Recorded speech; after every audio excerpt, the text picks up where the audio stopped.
Friday. Do I really need this many monosynths? Huh?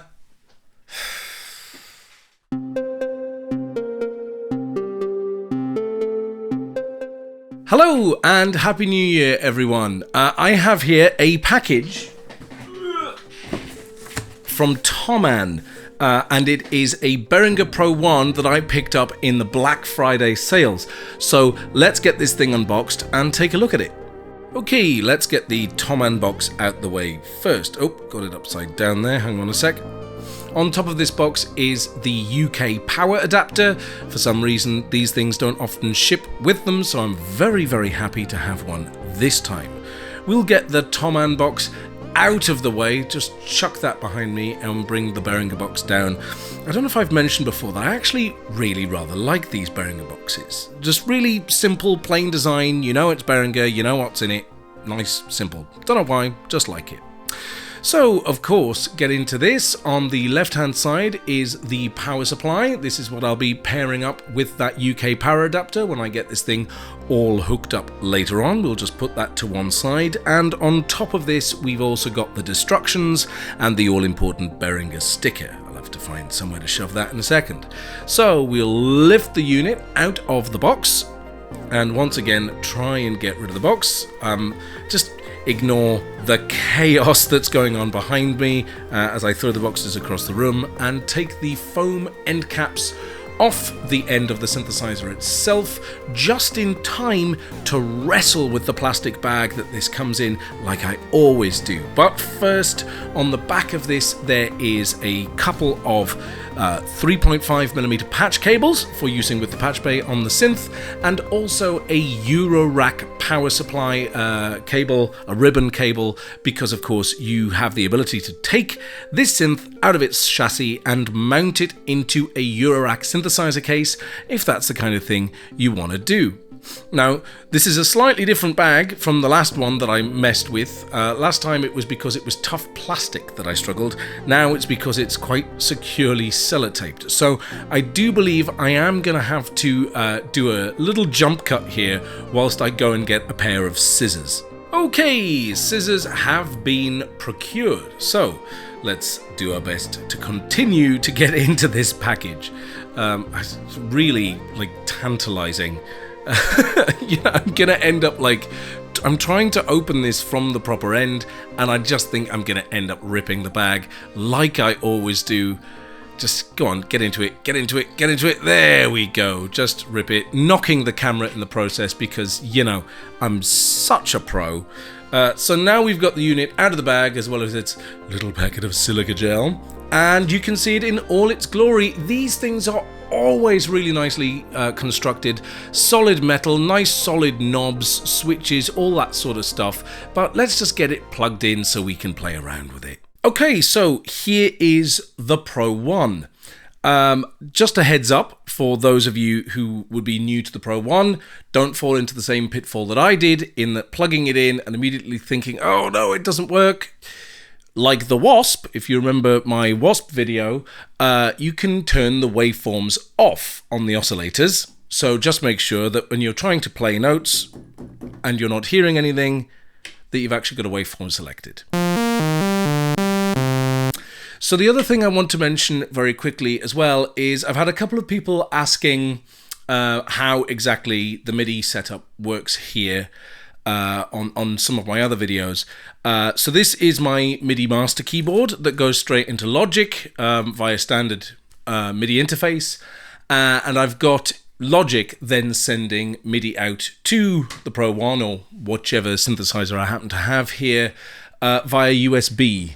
I don't know if you can, that's the power cable, there's the USB there. I don't know if you can see it in that camera, but there we go. So out of the keyboard, into the computer, and then back into the synthesizer via USB. That's it. So, shall we crack on? I think we should crack on. I've got the handy-dandy Google timer here, set to 10 minutes. I'm just going to hit start and see what we come up with. Okay. Sawtooth. Square wave with pulse width modulation for all you Sonic State fans. That's just oscillator 1. We've also got an octave select. And to be honest, so I've been playing here with the octave selection at its lowest, 0 here. And that's high-ish. I mean, that's like mid-range for a synthesizer like this. So I do find it slightly unusual that that is like the lowest setting. I mean, if we go straight down the keyboard, again, not sure how much of this keyboard you can see. That's the bottom of the MIDI. So that's the lowest note that you can get with the octave selection. But that said, with a big MIDI keyboard, that's the highest note that you can get on octave section 1, which is pretty high, which means I think I'm going to have to apologize for pet owners for this next bit. So, watch yourself. So this is the top octave of this particular MIDI keyboard with octave selection on 0. And then octave selection 1. We're already getting up there. Octave selection 2. Teenagers as well, I guess. I apologize to teenagers and those of us who aren't teenagers but have luckily managed to retain this amount of top-end hearing. And octave selection 3, here we go. Sorry, cats and dogs. Ooh, I mean, yes, that's definitely sounding. I can hear that. Oh, okay, let's take it way back down. So that's oscillator 1. There is also a sync option here for you to sync between oscillator 2, but we'll address that in a second, I suppose. Let's have a look at oscillator 2 by itself. Oh, mixer. There we go. So we've got sawtooth, triangle wave, and square wave with pulse width as well, which does go through 0. Look at that, lovely. And then we've got a switch here. You see, I'm not a Pro 1 owner. I've never had an original. I did play one a long time ago, back when I was at college studying. So it's got a lot of interesting features that I never really got to play with on the original because the one that the college had wasn't in great condition. So it's got a low frequency mode. Lovely. Which I suppose is very handy if you're going to use oscillator B as an LFO. But we do have a standalone LFO. Now, one thing I am going to say is that in this video, I'm not going to have a look at the sequencer or the arpeggiator because they don't really work very nicely via USB MIDI because they both send MIDI out. And of course, they're sending MIDI out via the USB into Logic, and they're sending that MIDI back into the Pro 1 via the same USB connection. So it doesn't really do what you want. Of course, I'm sure they work perfectly well under standard 5-pin MIDI in, but yes, I won't be dealing with those in this video. Now, we've got all sorts of keyboard modes. We can drone it. Let's put that back in normal mode. You can have, well, they call this normal mode, and then a repeat.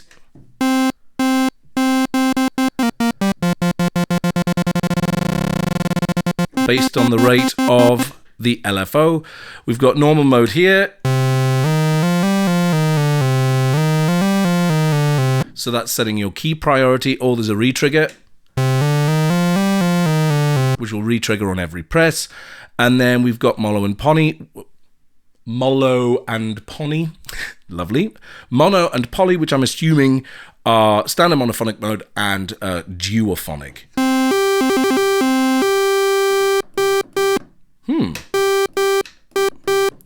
No, it isn't. So what does that do then? Oh, wait. Yes, it is. I'm just being stupid by not following my own instructions from the thing that I, mentioned earlier. Wow. Okay, filter.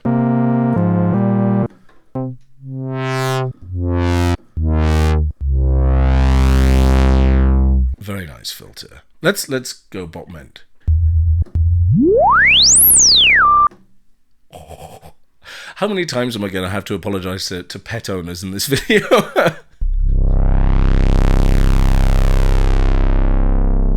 Chunky.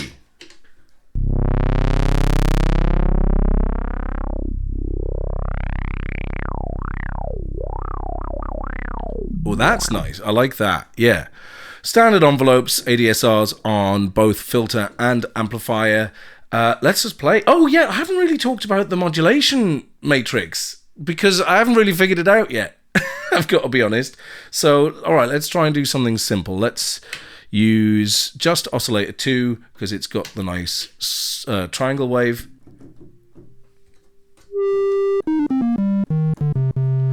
And let's see if we can just get some vibrato sent to it. That's simple enough, right? Vibrato. So we got LFO here. Let's send it direct. LFO to oscillator B frequency direct. Nope. What am I doing wrong here? LFO, which is U. Oh, I haven't selected a waveform. That's what it is. Everything has waveform selection. So do as I say, not as I do, basically. There we go.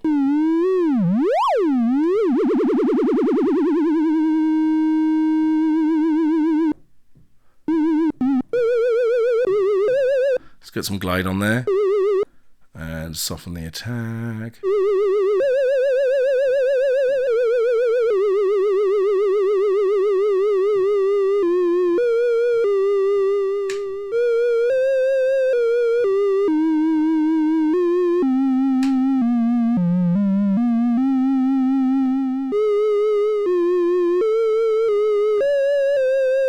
Wait, I'm not getting glide.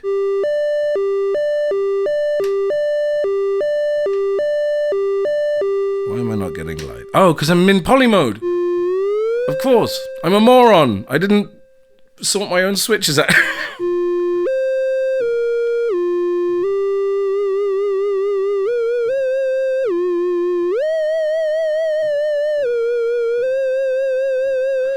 Lovely. And of course, we can control that via the wheel too, right?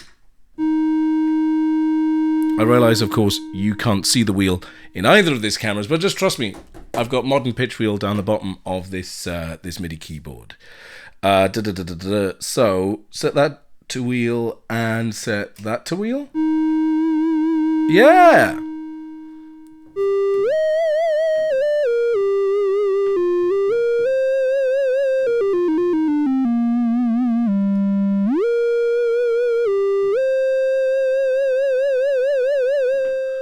Lovely.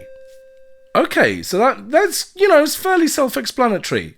You know, you flick a switch to select, you know, how you want stuff sent, direct or via modulation wheel, and then you select on the to section where it's going and whether you want that done via, you know, a direct connection or via the modulation wheel. So that's nice and straightforward. We've got sync. I said I would mention sync, so let's mention sync, eh?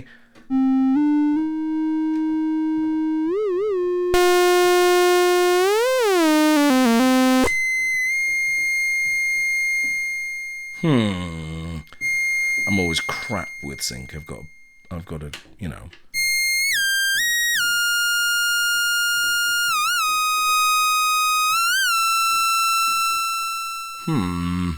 I can never quite remember which is the best way to do sync. Which one needs to be, you know, higher than the other.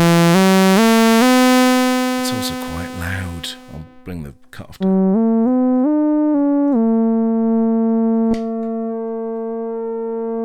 There we go.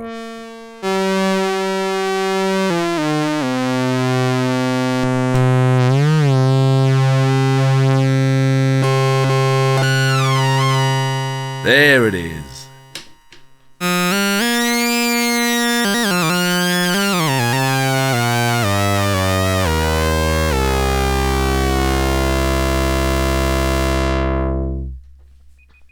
Oh, that's my timer gone off. I don't believe that was so fast.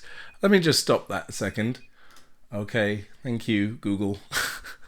Well, that's my first 10 minutes with the Pro 1. And I really feel like this is a synth that requires some exploration. I feel like in previous videos that I've done, in this format, the first 10 minutes with, I feel like I've managed to get a lot more musical content, a lot more sounds out of my machines. But these, the Pro 1, I think it's because of the switches. The switches is fairly new to me. Most other synthesizers really tend to have a pot, don't they? It's like, you want this sent to this, well, there's a pot. I didn't even get into any patching of stuff because, of course, like all of the Eurorack format modules that Behringer put out, they ship with not this many.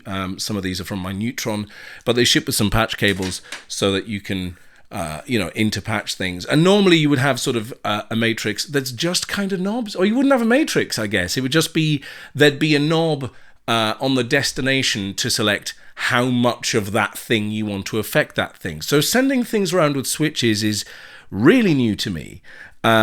But I'm really looking forward to playing more with this. I am going to have an exploration of the sequencer and the arpeggiator. I want to try more interesting things in the, duophonic poly mode. And of course, there will be an actual proper review video coming up on my channel in the next couple of weeks. So please make sure you hit the notification bell and subscribe and stay tuned for that. One thing I want to do, one thing I want to do just before I go, I know the timer's finished, but let's just get on with it. Why have I not got sound anymore? What have I done? I've turned the sync off.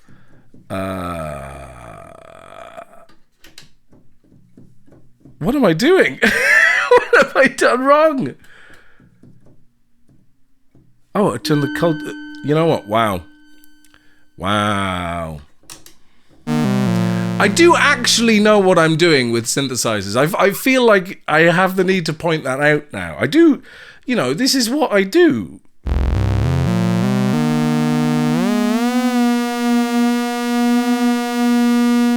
I just want to have a quick play with cross-modulating the oscillators. So let's have a look at the modulation matrix again.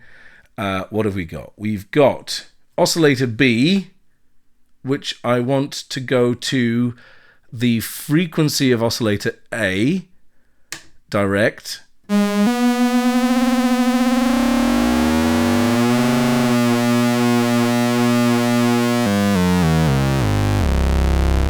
that's fun.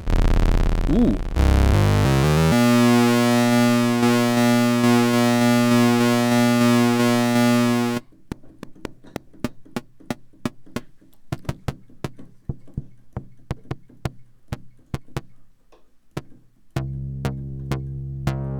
Oh, yeah.